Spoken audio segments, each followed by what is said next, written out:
Hello YouTuber family, તમારું સ્વાગત છે પ્રાચી મોદીની ફેમિલીમાં। તો આજે બનાવીશું ભીંડાનું કડકડિયું શાક, એટલે કે એકદમ ક્રિસ્પી શાક। તો એના માટે મેં 200 ગ્રામ જેટલા ભીંડા લઈ લીધા છે અને આ રીતે ગોળ શેપમાં કટ કરી લીધા છે। તો હવે આપણે આ શાક બનાવવા માટે તેલ મૂકીશું। આ શાક બનાવીએ એટલે તેલનું પ્રમાણ ઓછું જ રાખવાનું, તો જ કડકડિયા જેવું શાક બનશે। બહુ વધારે તેલ નહીં નાખી દેવાનું આમાં। તો અહીંયા મેં 2 ચમચી જેટલું તેલ મૂક્યું છે। તેલ ગરમ થાય એટલે રાઈ, જીરું અને હિંગ નાખીશું આપણે। થોડીક મેં અહીંયા હળદર નાખી।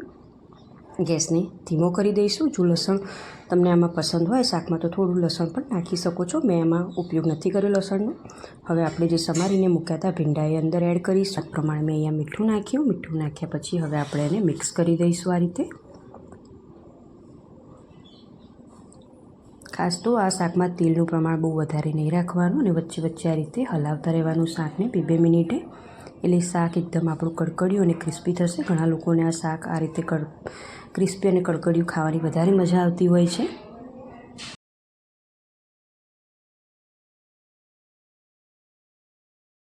ઢાંકવાનું નહીં, બસ આ રીતે ખુલ્લું જ બનાવવાનું છે શાકને, અને ખાસ ધ્યાન રાખવાનું કે આને આ રીતે હલાવતા રહેવાનું।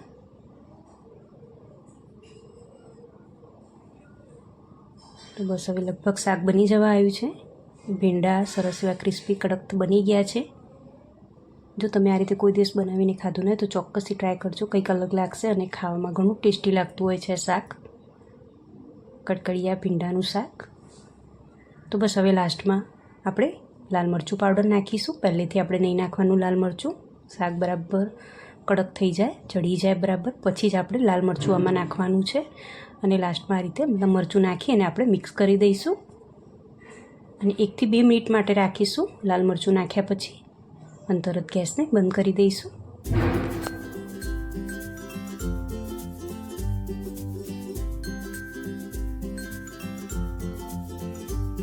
તો બસ રેડી છે ભીંડાનું શાક, જે તમે ગરમ ગરમ રોટલી સાથે ખાવાની ઘણી જ મજા આવતી હોય છે। ફુલકા રોટલી સાથે ખાવાની તો બહુ જ મજા આવતી હોય છે આ શાક। જો તમને આ રેસીપી ગમી હોય કડકડિયા ભીંડાના શાકની તો ચોક્કસથી બનાવજો। તો ચલો મળીએ એક નવા વિડીયોમાં, નવી રેસીપીમાં। ત્યાં સુધી આવજો। જય શ્રી કૃષ્ણ।